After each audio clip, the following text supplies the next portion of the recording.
Okay. So Terry, what you're saying is you can actually fundamentally change your outlook and your brain patterns based on, is it psychology or does it work? So what I do is I actually developed a technique that actually reprograms the brain to change behaviour. So it's not auto-suggestion, it's not hypnosis, it's not NLP, it's not any of those. It's my own proprietary technique that I've developed over nearly 2 decades. Wow. And it's actually evidence-based. So we're actually published in a journal of the evidence of 535 case studies. So I work with a team of scientists over in America. Amazing. Yeah. I mean, you've given us a little bit of a glimpse of a feel for your journey. But I'm just wondering, where does the Blissy stand today as a health and wellness app? Is there a lot of these out there, or is this new technique, or what way does it work? Well, it's interesting that you actually asked that, Ryan, because the mental health app space is about $23 billion a year. Wow. So it's not that it's actually in its infancy. There's a lot of early adopters, but a lot of them is actually, whether it's meditation, whether it's relaxation, whether it's calm is a good one that a lot of people would actually recognise. Yep. There's a lot of CBT, which is actually changing the way you think. Yes. There's a lot of those therapies that work on the conscious brain, but they don't work on the unconscious brain. And so my technique is actually you use it while you sleep at night time. It's a lazy man's way to get well, the lazy man's way to get well. And so what actually happens, you go to bed at night time, and because the technique is called the positive auditory stimuli technique, it actually rewires your brain to change behaviour while you sleep at night time. You wake up, you feel great. I like that. Yeah. I like the fact you can get something achieved while you're asleep. I think everybody else we've got 8 hours of doing nothing, unproductive time. Oh, sorry, I should say. I should actually say that. I have a 5-year-old, so maybe a little bit less than that, but certainly understand. So, I mean, this is the $1 million and potentially hundreds of millions dollar question. What inspired you to create this business, and how did you identify it? It sounds like you've been in this space for a while, but this is something relatively. So I actually had physical businesses where I was doing face-to-face, and it's called the Brain Wellness Spa. So a lot of people knew about my business, and we were turning over $2 million a year in that sector. Wow. So I started off with one client, and we've had over 10,000 clients in that time. Amazing. So it's not, the technique I've got is not brand new, and it's not tested. Like if somebody downloaded the app, they're not the dummy, the test dummy, the crash dummy. Yeah. But what actually inspired me to actually go into technology is I've got a global business, and I want this. My goal is to end all suffering based on some of my experiences, and I wanted to do it franchising in the beginning, but it was too hard. My technique was too proprietary, and teaching that was a 2-month lag from when somebody left to somebody coming on. Because you'd have to employ them, and then you'd have to train them, and then they have to monitor them and all that type of stuff. So it was actually really quite labour intensive. So I transitioned from that into an app because the app is the way of the future. And Gen Zs, they call them Zs or Zs, Gen Zs is, they'll be in 20 years' time, they'll be in their 30s. Wow. And so my whole goal in my to leave a legacy that we can actually eradicate mental illness in the next 200 to 300 years based on changing brain behaviour. But my work works from the womb right the way through. And do you think we can? I believe so. I'm passionate about it. I'm going to work until it happens. And I'd be really curious on your view on this. I mean, this is a personal one for me. Is there more instances of mental health now than before? And if so, I mean, is that the case? Or, is this an outlook we should expect moving forward? We certainly seem to hear a lot more about it. Well, see, you've got environmental factors, you've got substance abuse, you've got genetic factors, but you've also got babies nowadays that are a lot of them are born with stress patterns. Wow. So they're actually coming into this world already stressed because the mother's working. You think about the mother's working, if she's stressed at work and having a demanding job, the baby that goes into the baby already comes out with stress patterns. There's things called unconscious trauma. So the baby can inherit unconscious trauma, or the mother can actually experience an unconscious a conscious trauma, and that goes into the baby, and that comes out with stress patterns. The birthing can be really stressful. And like a good indication when babies, if they're actually not sleeping really well at night when they come into this world, that's a trigger that your baby's already brain is in survival. Wow, very interesting. Yeah. Maybe just change gears a little bit in terms of the app and the app development. Any challenges in terms of getting that out, getting it built?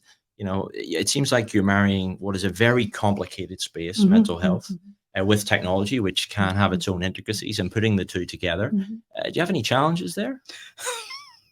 How long is a piece of string? Okay. I think we've got 20 minutes left.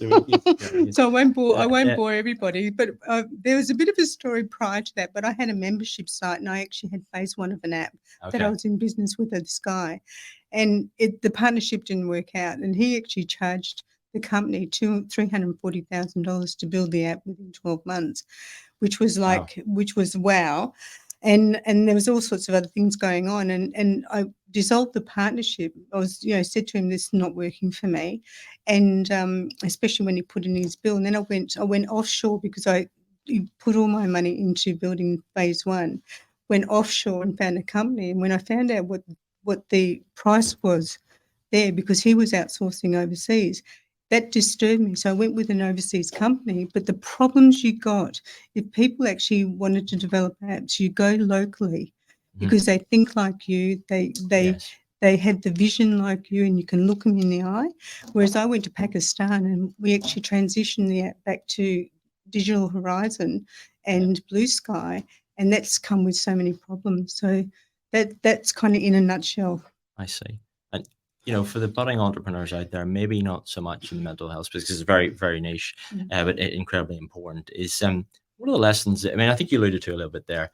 What are the lessons you learned away? Or if you were doing this again, building this app again, how would you do it? What would you do differently? What I would do, because I had no background in technology, so I didn't have any background in what an app was like.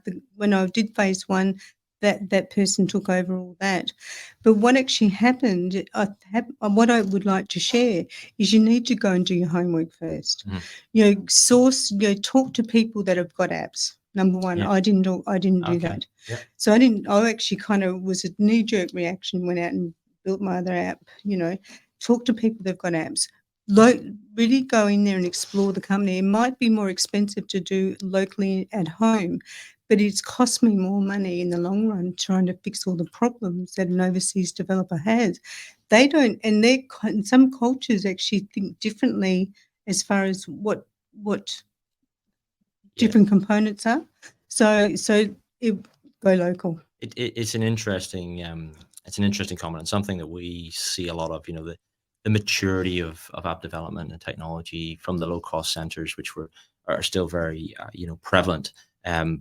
But a lot of companies now going local for that region, and then blending the resources out of there to provide a much superior product.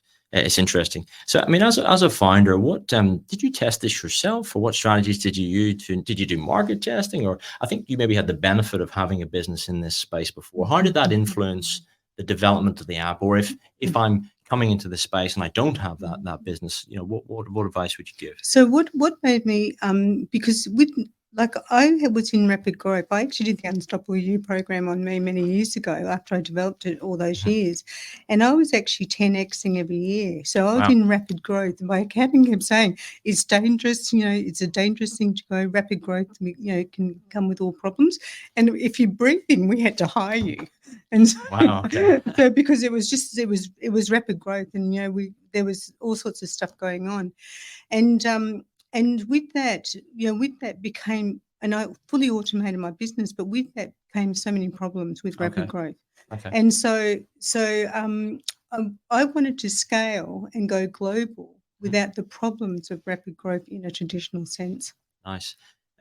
I just want to mix it up a little bit here, because we have, and maybe this is my ignorance of the space, sort of bedded the conversation down into mental health. But there is there's helping mental health challenges, but there's a secondary piece, and we're seeing a lot of executives now looking to increase their performance through, again, in my ignorance, enhanced mental health. Talk a little bit about what that looks like, how it's different, and is this something that your app and program can do? Well, see, I'm fascinating. I'm a brain geek. And what I'm fascinated about is actually wiring the brain to get into its peak performance. So I actually worked with the local football team. It wasn't an AFL team, but it was a WAFL. Yeah. And this is many years ago. And I actually worked with them to get them into their peak performance. And I actually worked with other people, executives and everything like that, to get them into peak performance, high achiever and mastery. And that journey was about 8 months journey. And then the penny dropped. It takes too long to change this. So within 10 days, I actually went to the drawing board and I actually created a program. In 10 days, you can become unstoppable. Wow. It's like the Concorde or the rocket ship of tripping your brain into another level. Amazing. So, and then 10 days later, you get a booster program. 10 days later, you get a booster program, and then for 12 months after that, you get maintenance sessions, but you actually really go out there and you become unstoppable in your thinking. Fantastic. I think there'll be a lot of people watching will be interested to know where they can see that, get access to it. Is it on the App Store? Is it on your website? How do we see that? So you can download the Blissiree app. It's BLISSIREE. It's both on the app stores. And the best thing about it is you get a free program. So you can download it, get it for free, and it helps you get a mindset that's unstoppable for 24 to 72 hours. And if you like it, you invest in the program. And so the program, when I used to do it in my clinics, was $5,000 to go through the program. Wow. And people were loving it because the results were amazing, but it's only $299 on the app. And the reason why it's so inexpensive, it's not a cheap program, but you can scale. It's cookie cut. Yes. Yeah, you can scale it. Fantastic. And interesting to me, does this replace a performance coach, or does it augment it for those on the watching that are really looking to push their performance? Well, see, with the performance coach, they can actually help you get distinctions on certain things. But with the Unstoppable You program, it's an education program as well. Yep. So it's actually got sage advice, it's got tips and activities, and it's got habits of success. Awesome. And so with that, you can learn, but also too, once you've actually get a coach, you're more open, because one of the biggest problems people have, they go to a coach, but if you've got to evoke set that you don't want to do certain things, it's just blah, blah, blah. This gets rid of all those barriers, it gets rid of all that garbage, and you're open and thirsty to become an entrepreneur that's unstoppable. Interesting.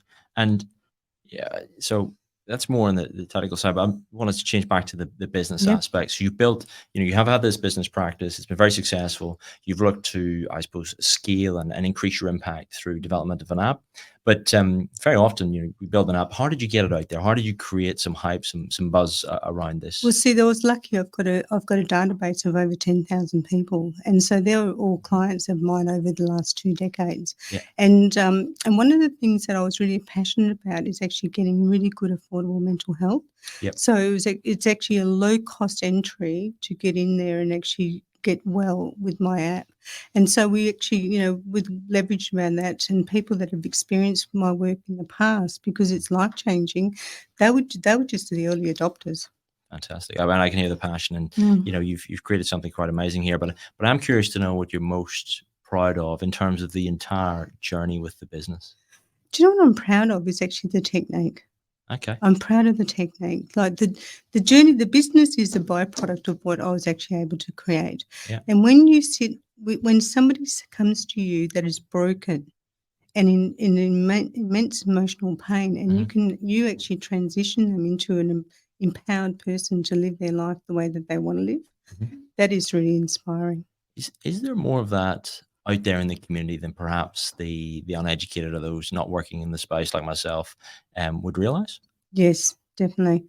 So there's so much going on out there in the community, and people. I've actually made 2 documentaries, by the way. Oh wow! One documentary is The Taboo of the Broken Brain, and the other documentary is Blue Rain. It's all about PTSD, and it follows people's lifestyles and journeys. And the reason why I said I actually wrote we created the documentary Taboo of the Broken Brain, because it is taboo.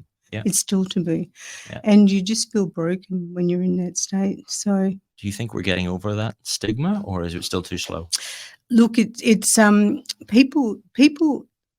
I'll give you an example. Where I was situated, there was a business, a franchise head office across the hallway. Mm-hmm. One girl that was actually in real distress, it's a shame that it happened. She self-harmed. She cut herself in the car, and before her appointment, she went into the bathroom and actually washed herself because there was some blood coming out and going into the stall, into the sink. The people across the road got really angry with her and got angry with us that people were actually mentally ill, people were actually hurting themselves in the bathroom, but she did it in the car. Wow. So there's still that intolerance to mental health, mental illness. Yeah, it's quite incredible in 2023. Yeah. What advice? So there'll be a lot of people dialed in here today that maybe have aspirations to build their own business or build an app. What advice would you give to those aspiring people? I'd give you the advice that I actually gave myself. If you want to succeed, you've got to be brilliant. You can't just be average. Because when you're brilliant, and I actually strive hard, I would have worked 8 years just getting the fundamentals together to then start to go and 10x my business. But when you're brilliant, you don't have much competition. Yeah, I understand. So when you're actually mediocre, you're fighting the chips amongst all the seagulls. Yeah. So what's next for the business in terms of expansion? So you've got the database there, but this is a global problem. Is it just going to be Australia, or are you looking at other English-speaking markets? We're actually looking to scale across the world. I've actually on the app there's a bundle that's actually for cold flus that's actually even works for dengue fever, because I work on changing at a DNA genes chromosome level, and I was actually working at that level. So I've gone into more health orientated things. So when you get a cold, there's actually just that little bit, you get a tickle throat, you just listen to it, and the brain uses its own pharmacy to actually heal you. Wow. And so the Northern Hemisphere is going into their flu season, so we're going to really go out there and market it to that. Fantastic. And, we're always talking about innovation. I think that gets a very broad brush. How have you brought innovation into your business in a practical sense, given that, you've had the bricks and mortar business right through? Have you done it deliberately, or has it happened just by osmosis, or what way does it work for you when you're trying to be innovative in your business? Frustration. Okay. People used to come into me and say, is this like hypnosis, is this whatever? And my brief to myself was to defy logic, to defy reason, to defy science, and to actually make something that was actually life-changing. And what I come to realise that when it comes to mental health or in the brain, people die waiting for good treatment. So my work actually is spontaneous change. So the first session, you get a spontaneous change that if you're suffering, that goes within the first session. Fantastic. And is this age and gender agnostic? Women are more prone to actually have a lot of mental health disorders because, there's two things that actually predominantly are causing a lot of that. You're either born with a fabric of the brain that's tolerant or intolerant to stress. Okay. So intolerant to stress, people's brains that are intolerant to stress trigger more often than people that are tolerant to stress. And so if you're intolerant to stress, you're more likely to have some sort of mental health issue. And if it's just stress, people don't come and see me, they go to Dan Murphy's. So they'll go to Dan, but the problem is, the stress patterns build up, and that's when the brain eventually crashes. I understand. So it's a little bit like servicing a car. If you don't service your car and you don't keep your mental health right and mental hygiene, you'll eventually have a problem that will make you crash. In your professional opinion, are we living in very stressed times? Are we Massively more stressed than we were 10, 15 years ago? Well, I was just talking to, I can't remember who I was talking to, but, it wasn't that long ago. I was my last client before I got here. We're in the agricultural age. That went into the manufacturing age. So you're just still using, in labour. Yes. But then we've gone, in the last 40 years, it's actually, I say to my clients, we're changing every 2 years. And if you don't keep up with the change, and the problem is the hardware is actually still historically 1,000 years back in time. Interesting. Whereas we're actually got a supercomputer. We need a supercomputer, but we've got a 486 clonking in the background. And so, we're operating a Windows 6 where we actually need Windows 13 or 14 or Office 365. Yeah, and it would seem, the rate of technical change is just increasing. There's a Mm. huge buzz at the minute around AI, whatever you think of that. But I am curious to understand, particularly the younger generation using a lot more technology than they ever have before. Certainly a lot more than we were ever exposed to. Is that a mental health time bomb waiting to happen? You've got two factors.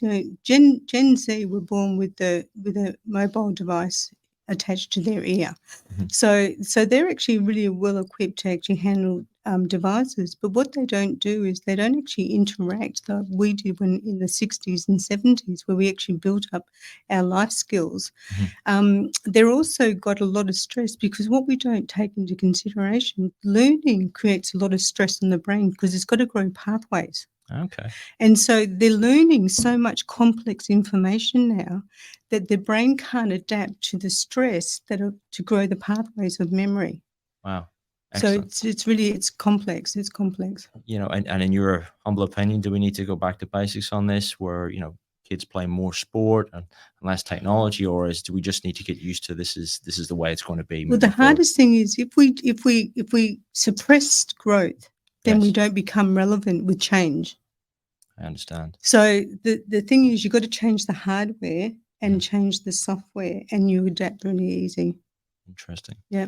Interesting. And did this idea? I mean, how did it come to you? Did it come in the flash of inspiration in the night, or was it something you were thinking of for a long time? That's a good question. It was a lot of frustration because what I did was I actually started programming the brain, and I took the fundamentals of five really good modalities and studied the principles, and now used it as the foundation, like the principles of them, not exactly it. And then that was my base foundation. And then what I found is that people were still triggering back, and I couldn't shift the reality of the mind and brain. And so I had to work out how to do that and how to reprogram the brain so it lets go of the past and then adopts a new reality for the future that's not governed by all your experiences from the past. Right. It was difficult. Yeah, I mean, this is a very broad-reaching question, but I would be interested in your views. As a society, what do we need to do to help the mental health epidemic, if that's even a context, but do we need to up our education around this, or what do we need? What does your average person need to do? See, we spend a lot of time talking about climate change, and that's really important. But the human race is in crisis. We're not even talking about the crisis of the human race. And so the average person needs to be aware of actually what change needs to happen. If the mental health sector was working, we've got more psychiatrists, we've got more doctors, we've got more therapists, but mental illness is on the increase. Something's got to change. Interesting. And again, macro question, but when you built this, very often when people introduce new concepts and new technology, they get resistance from business as usual, resistance from the status quo. And then 5 years from now, we look back and we forget about that and it just becomes the way we do things. Is that something you've experienced with your business? I suspect yes. Well, because we were actually advertising on TV, radio, we were advertising on all the different medias, there was massive awareness about the Brain Wellness Spa and actually natural alternative medicine or treatment. And so I actually was in a 3-year battle with an organisation that controls doctors, lawyers and psychologists and therapists. And their whole thing was people will come to me and go off their medication. But we could actually change people in 14 hours, not 5 years of therapy. Wow. And so that we weren't allowed to say that you can get healed in weeks, not years. We couldn't say that. So it was this battle about trying to suppress me. And one psychologist on Reddit said their goal was to run me out of business. So I was met with resistance.